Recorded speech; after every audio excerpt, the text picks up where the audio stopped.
Hello there. Welcome to the Saroy channel, wherever you are in the world, and so much love to each and every one of you. How are you doing? I do hope you're doing incredibly well and that you've had a lovely, lovely day and that you're ready to unwind and really enjoy a good story.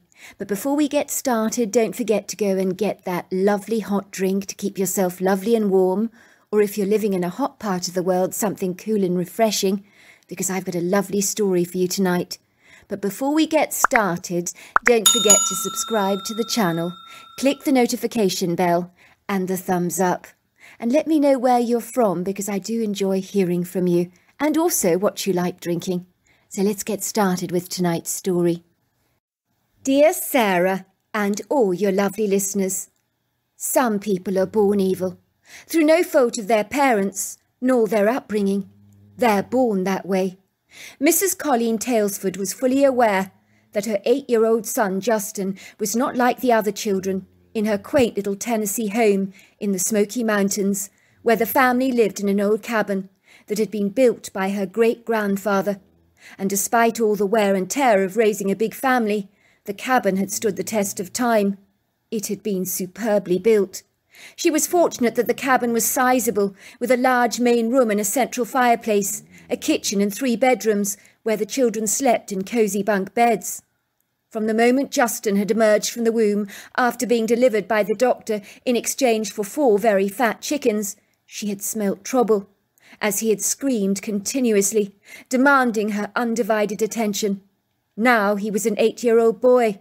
He was continuously giving her grief, getting into all kinds of trouble, was a burr under the saddle. Before her son was born, Colleen Talesford believed that any man that ended up behind prison bars was put there because of a dysfunctional, problematic childhood and bad parenting. Now she knew differently. Sometimes you can conceive a devil child. It can happen to the very best of us through no choice of our own. Of course, she didn't want to believe this to be the truth, but she had kept a wary eye on her son. There were times she was a fortuitous eyewitness to his evil, iniquitous, depraved propensities. On one such occasion she'd been glancing out of the window at home, washing the dishes in the sink, feeling the pleasing suds of hot water that she had boiled on the hob on her hands, as she washed away the grease of the dishes from lunch, with a warm sponge, placing them on a wire rack to dry. She had smiled contentedly to herself as she'd glanced out of the window to see her cute little daughter Claudette, with her blonde little pigtails and bright sparkling blue eyes, who was 9 years old, energetically climbing the old oak tree a few feet away from the kitchen. She had watched Justin climb up to the upper branch with an impressive nimble dexterity to join his sister. They were both giggling happily on top of the branch. And then she saw her son furtively looking around with a clandestine covetousness to see if anyone was watching him. Feeling assured that there were no eyewitnesses, he had sneakily pushed Claudette off the tree, giving her a huge acrimonious shove. He had laughed out loud vindictively as his little sister had come tumbling to the ground below, where she fortunately landed on the soft turf, letting out a painful, anguished cry. Colleen ran into the yard. Her daughter was howling from the pain, and by some miracle she'd only just grazed her knee. "What on earth happened, sweetheart?" asked Mrs. Talesford, knowing full well what had occurred, but she wanted to test her son's honesty, which she rightly assumed was going to be very lacking. "Mummy, Justin pushed me off the tree," Claudette cried. "She's lying, Mum," smirked Justin. "She just fell. She lost her balance. She collided on the ground. That's what happened." Colleen grabbed Justin, shaking him hard. "Don't you lie to me, Justin. I saw what you did. You pushed your sister out of the tree. How could you? You could have killed her. Go to your room right now," she ordered. "I'm very disappointed in you, young man." She had watched Justin smirk at her, wearing a huge grin on his face, for it would seem no amount of discipline had any effect on him at all. On the contrary, the more she tried to reprimand her son, the more objectionable, retaliatory and rebellious he became. No one knew the secret thoughts that were floating through Colleen's mind that she felt ashamed of claiming ownership to. But she did privately regret the very day that Justin was born, for although she loved him very much indeed, she didn't like him at all. Like many Tennessee mountain families, the Tailfords didn't have much money. The family was large. Colleen had over 8 children, Justin being the youngest and the most obnoxious. The little boy had cost her many a sleepless night. She had talked to the early hours of the morning about what could be done to subdue her son's tendencies to cause such contemptuous trouble wherever he went. "I can't believe I'm telling you this, sweetheart," she said to her husband, wiping the tears away from her sorrowful eyes that were heavy with regret. "But I can picture Justin locked up in a prison one day for killing a man." "You really believe our son is capable of such an atrocious, pestiferous evil?" he had asked her, his face looking very grave. "Yes, I do," Colleen had said. "I really, really do." She had stared up at the timber ceiling vacantly, wishing with all her heart that she didn't feel this way. But deep in her gut she knew she was right. None of her children liked their little brother. They also kept a wary distance from him, as even though no words were articulated, everyone knew what he was capable of. "I'm sorry to have to say this, sweetheart, but our son is a bad egg." It was 1952. Colleen contacted Pastor Greg Jameson. She was at the end of her tether about what to do about Justin. He had cold-heartedly wrung the necks of over 20 chickens in her yard that were an intrinsic, vital and important part of the family's livelihood. But Justin had enjoyed just killing the chickens. She had seen the callous glee on his amused face after he'd massacred them, all with blood on his hands, feathers everywhere, and frantic chickens running around the yard, while her other children, who loved the chickens very much, were terribly upset. "Mum, Justin's wringing the necks of the chickens," they'd cried, tears pouring down their faces. "He killed my favourite chicken, Mummy. He killed Princess and little Gemma." 2 chickens that the family would never have eaten in a million years.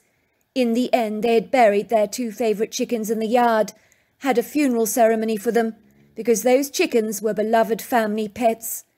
"How could you do this?" asked Colleen, looking at her son in disgusted revulsion, as he began throwing up the dead chicken heads in the air, as some kind of insidious vitriolic juggling act. "You do realise what you've done, young man?" Colleen had scolded. "Do you not understand that these precious chickens of ours help provide our family with eggs? Look what you've done, killed them. What on earth is wrong with you? Now go to your room at once. I'll get your father to deal with you later." When her husband had returned home, he'd hit his son on the backside with a leather belt, which was something he despised having to do, but there had to be some way of disciplining the out-of-control young man. "What am I to do with my son, Pastor Greg?" Colleen had asked him. "Justin is not a good boy. I'm frightened by what he's becoming. He's constantly picking fights with my children, pulling their hair, pushing them over so that they fall and hurt themselves. Now he's being cruel to animals. What do I do about this?" "I tell you what, Colleen, why don't you let Justin move in with me for a month? I'll teach him the good ways of our Lord." "You would do that?" Colleen Talesford had asked. "Oh, Pastor, I can't thank you enough." But it would seem a month later, when her son returned back to her little mountain cabin, he was as foul, stony-hearted, unruly and as spiteful as ever. Colleen began to realise there was nothing she could do to change her son into the gracious young man she was hoping he would one day become. All her other 7 children were the most polite, respectable, loving members of the community, but Justin was the black sheep of the family. Colleen wanted to love him as much as her other children, but try as she might, she could not. In truth, she struggled to even like her son. She was an awesome mother with a nurturing spirit that many would describe today as a domestic goddess. She baked bread every day, sewed all her children's clothes, managed the affairs on their little plot of land, seamlessly growing, canning and storing vegetables in the family pantry. They lived in a beautiful mountain cabin on the edge of a gravel road, surrounded by undulating mountainous valleys and hundreds of trees, namely American beech, yellow birch, sugar maple, buckeye and wild cherry. Mrs. Talesford had taken her son to visit inmates at a prison, having got special permission from the sheriff. She had accompanied her son to the prison, sat there with him when a man called Jerry had come to speak with her son. Mrs. Talesford had seen him for the first time. She nearly had a heart attack. She described him as one of the most intimidating, scary men she'd ever had the pleasure to meet. He was a big, burly, powerful man, whom looked as if he could lift up a car without even breaking a sweat. He had strapping biceps on him that were so large she doubted he would even be able to wear a traditional suit without bursting the sleeves. His skin was heavily inked like a sailor. Most of the tattoos on the man were pictures he possibly regretted, like skull and crossbones, along with satanic-looking symbols that made Mrs. Talesford shudder. Yet according to the prison officers, this man had turned his life around quite dramatically, was now a model prisoner who preached the gospel to his fellow inmates and was advocating love, not hate. Mrs. Talesford could see this was true. The prisoner had such compassion in his steely blue eyes as he eyed Justin. Jerry looked at Justin and said to him, "You remind me of myself when I was a young boy. I behaved exactly like you, killing chickens, harming animals, hurting my siblings, stealing and getting caught up into all kinds of drunken brawls and altercations. You don't want to become like me. Look at me, son. This is my whole life locked away in a prison cell because I did a very stupid thing. I robbed a gas station, killed a man. Do you know what it's like to live with that on your conscience? My selfish actions destroyed a young family's life. Yet, by the grace of God, that incredible family has forgiven me. I was very fortunate about that. Suffice to say, I robbed 3 children of their father, a woman of her loving husband. Never once did I stop to think of the ramifications of what I had done, the hurt I caused, the hearts I broke." "What did it feel like to kill a man?" Justin asked, his face growing animated. "It didn't feel good, son. Not at all." "But you didn't know the man. Why would you even care?" "Because life is precious, Justin. All life is precious. The good book preaches that we are made in the image of God." "How did you kill the man at the gas station?" Justin asked. "With a trigger. It was over very quickly, but his terrified face still haunts me today." He continued, "You don't want to end up like me, stuck behind bars for the rest of your life. This is no way for a man to live. I will die in this prison, never ever see the light of day. Others like me have ended up paying with their lives. But either way, young man, when I leave this prison, it will be in a box." "What do you have to say, Justin?" Mrs. Talesford had said to her son. Justin had stared at Jerry and said, "Why did you get caught?" Jerry had looked at Justin intently, smiled a knowing smile. "Is that what you think, young man? That I shouldn't have been foolish enough to get caught? That's what a lot of people think. That's how I used to think. I thought I was far too clever for the law, that I would never ever get caught. Let me tell you something, Justin.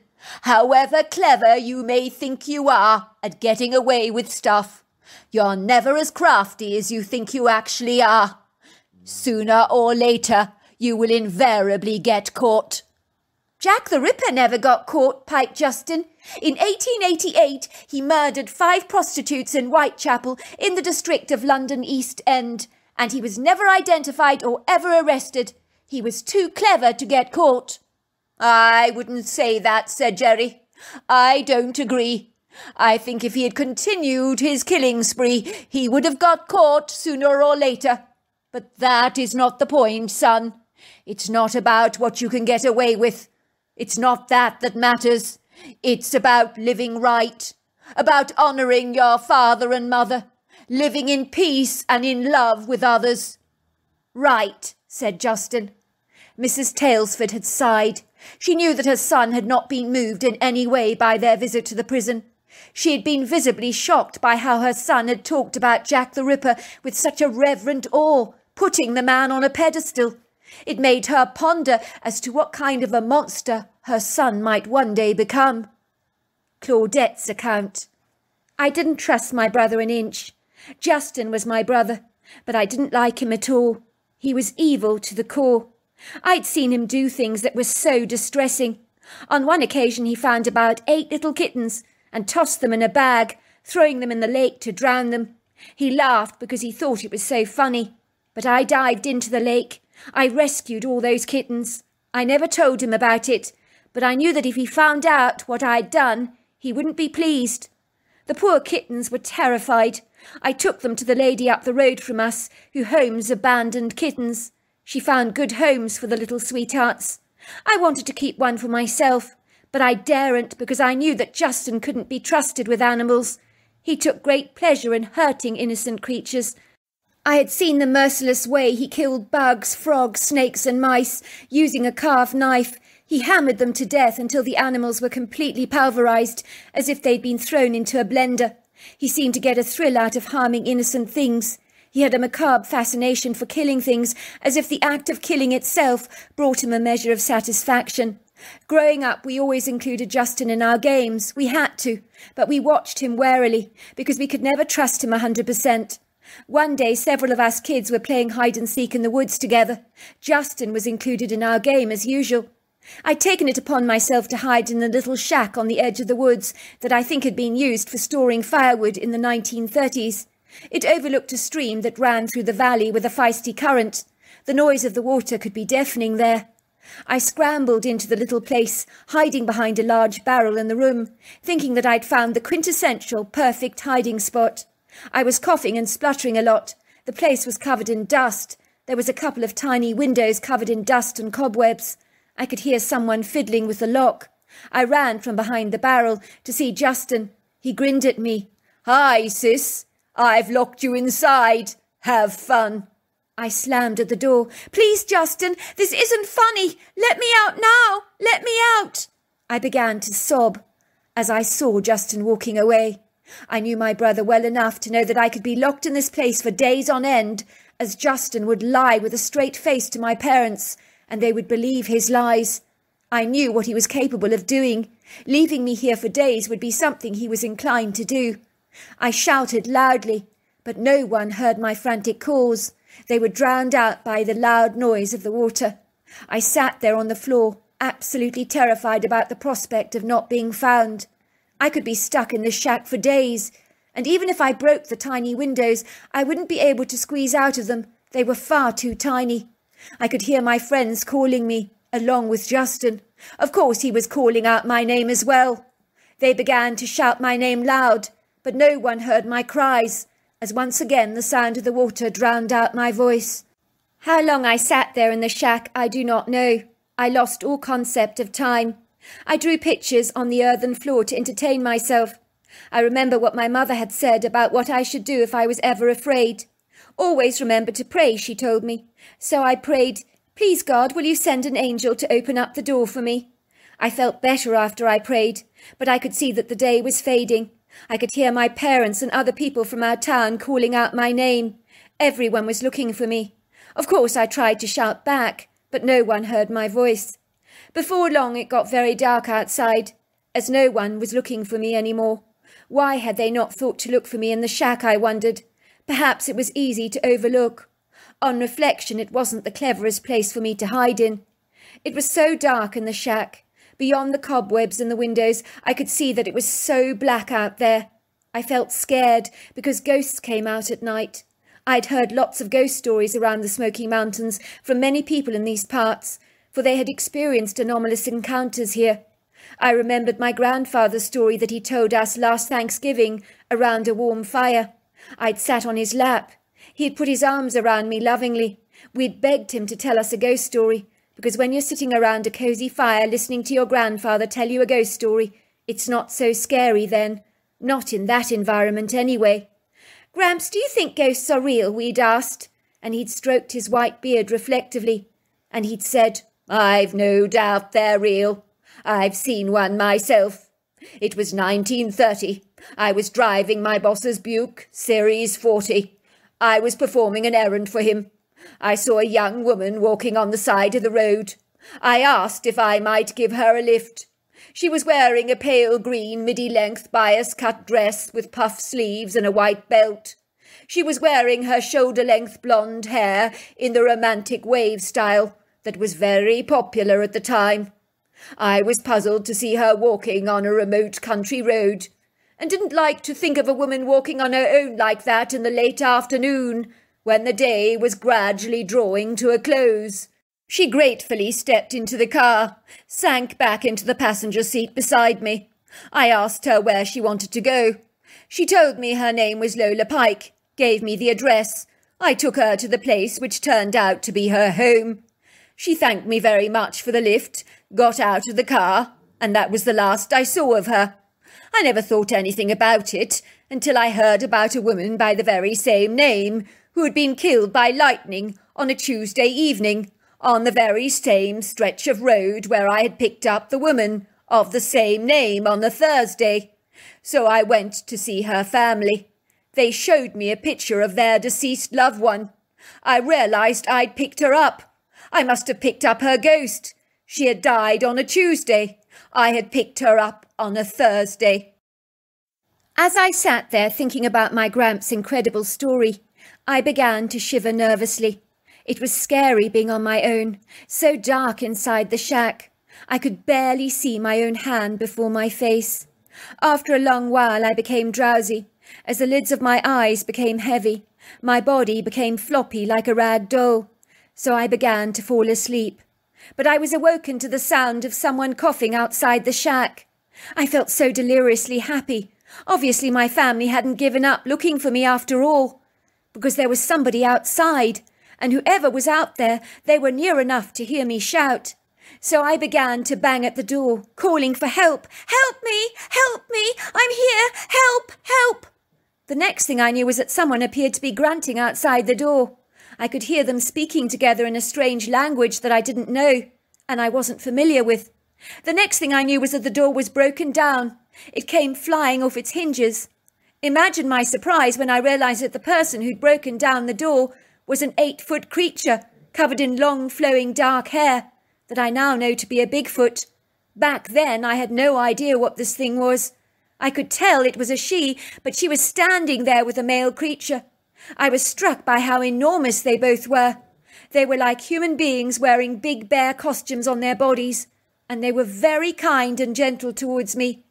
It was a velvety night with a bright scattering of silvery stars that twinkled like diamonds and a rather obscure moon, so I didn't get to see the creature's features very clearly, but they seemed to know exactly where I lived and who I was. The female creature picked me up in her arms as if I was a baby, carried me directly home. She glided so smoothly across the ground with me, without even bumping once. I was never afraid of the creatures for a fleeting second. I knew I was absolutely safe in their charge. As far as I was concerned, they were the bare angels that God had sent in answer to my prayers. The two creatures waited in the tree line to ensure I got into the house safely. My parents had not been able to sleep, as they had called out search parties for me, but no one knew where I was. My mother took me into her arms when she opened the door.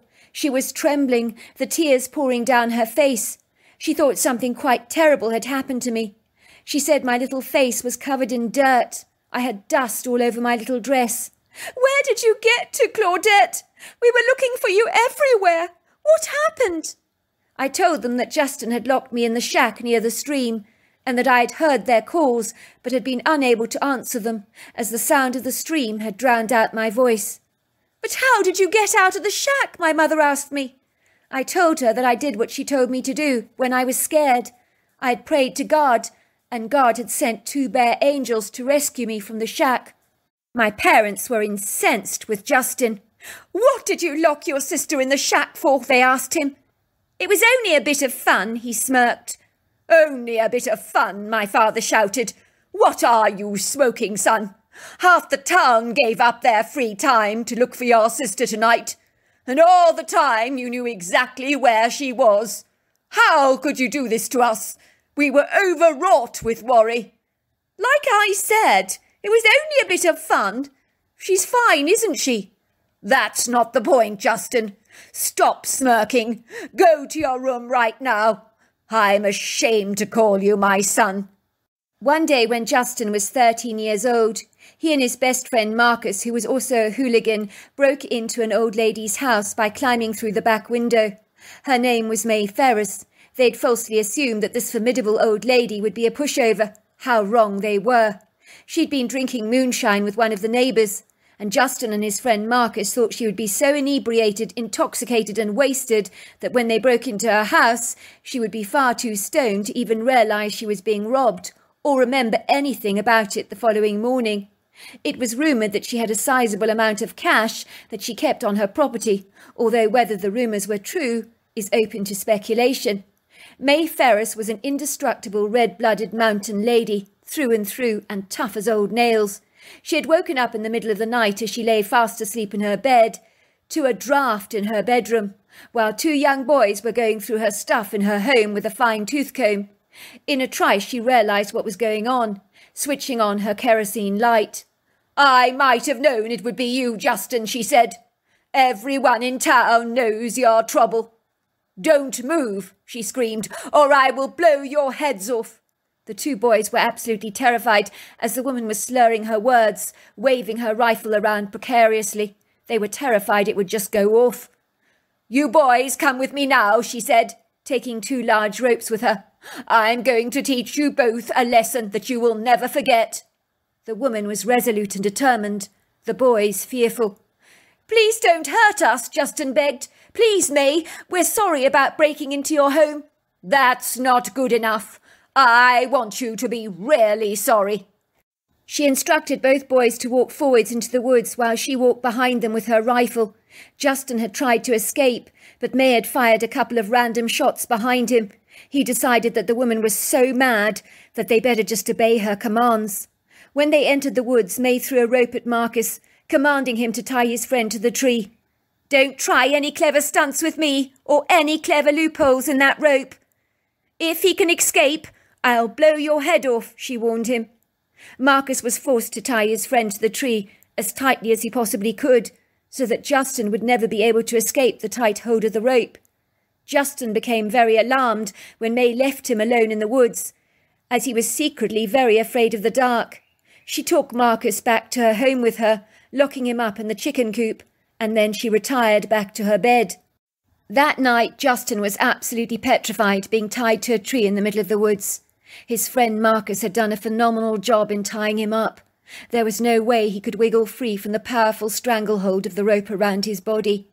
He soon realised that he and Marcus had underestimated this ghastly, obnoxious woman, May Ferris. She was completely unhinged and as nutty as a fruitcake. He had more than likely met his female match. Ostensibly that night he got to experience what it was like to be helpless, vulnerable, insecure, left in the gloomy, oppressive darkness in the middle of the woods, at the mercy of any wild animals that could be loitering around. Never in his entire life had he felt that level of fear, trepidation and impending dread as he did now. The dark night was gloomy, unfriendly, hostile, absent of light, devoid of the reassuring sounds of frogs and crickets that might have brought him a small measure of comfort. Did this mean a predator was skulking around in the dark shadows? More than likely. Justin shuddered, his heart pounding violently in his chest, his guts twinging with a nausea he could taste in the back of his throat that was as bitter as gall. The trees in the woodgrove swayed dangerously in the wind, their boughs swaggering like ghostly arms that were desirous to grab you. He could occasionally see eyes looking in his direction, menacing, threatening, pretentious yellow and red eyeshine. It could be anything, he thought. A mountain lion, a coyote, a fox, a cougar. His fears escalated as he thought about the potential danger he could be in. Why did it have to be so dark in the woods? Why did every tree look like a monstrous beast? Why did the woods, that was such a welcoming place in the day, become so guileful and treacherously unaccommodating at night? He would rather be anywhere else in the world than here. He closed his eyes tightly, praying for the first time in his life, like he'd never prayed before. "Father," he said, "please send an angel like you did for Claudette when I locked her in the shack. I know I deserve what is happening to me. I'm not a good person, but I promise you I'll change if you send me some help." He waited for a while, closing his eyes tightly, but no answer came to his prayers. No one came to his rescue. He wasn't surprised. Why should God send him an angel? All his life he'd done bad things. God only sent angels to help good people like Claudette, and good he certainly was not. He reflected about all the bad things he'd done, the hurt he'd caused his family, the insufferable grief of his mother, who had tried everything to help her son change his hardened heart. But he'd been like Scrooge in the Christmas Carol, unrelenting in his determination to cause chaos and discord wherever he went. His loving, devoted, ever-faithful mother had even taken him to a prison to meet a prisoner called Jerry, who had killed a man.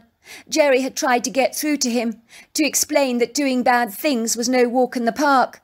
There were always consequences to bad choices, and being tied up in the woods as he was now was a consequence to a very bad choice. If he hadn't broken into May Ferris's house, he wouldn't be tied here to a tree in the middle of the woods now, would he? "I'm sorry for everything," he cried, the tears pouring down his face. "I promise I'll change. Please send me help. Please, I beg you." From a little way away he heard the thumping of feet moving across the forest floor. It was the most terrifying sound that made the hair stand up on the back of his neck. Whomever was coming his way sounded hefty, substantial, very large. Then he saw it moving through the trees. It really was the most petrifying thing he'd ever seen, based on the density of its monstrous silhouette. For against the dark shadows he saw a cone-shaped head, huge Goliath-sized shoulders, a gargantuan torso, tree-trunk-sized legs, and this thing, whatever in God's name it was moving towards him. He closed his eyes as tightly as he could, hoping that this thing would go away. He could hear it breathing on him. It sounded like a horse. Slowly and surely he opened his eyes to see that he was staring into the eyes of a human-like creature. He was surprised to see that the eyes were full of humour. He realised in that instant that this must be the bear angel that had saved his sister one time. Had it also come to save him, he wondered. He pointed to the rope. The creature tugged it with one hand. It snapped in half instantly. Justin looked at the creature. He said thank you. It seemed to nod at him, and then he watched it glide away. To cut a long story short, growing up, me and Justin believed that the bear angels, which we now know are Bigfoots, had been sent to us by God. Something happened to Justin after that encounter that transformed his heart from a heart of stone to a heart of flesh. Even my parents could not comprehend what had happened to him. In the 1980s, Justin flew to Africa, where today he is heavily involved in rhino conservation. So maybe a bad egg can change into a good one after all. So there you are. That's my story. Wow, what an incredible story. Until next time, goodbye and good night.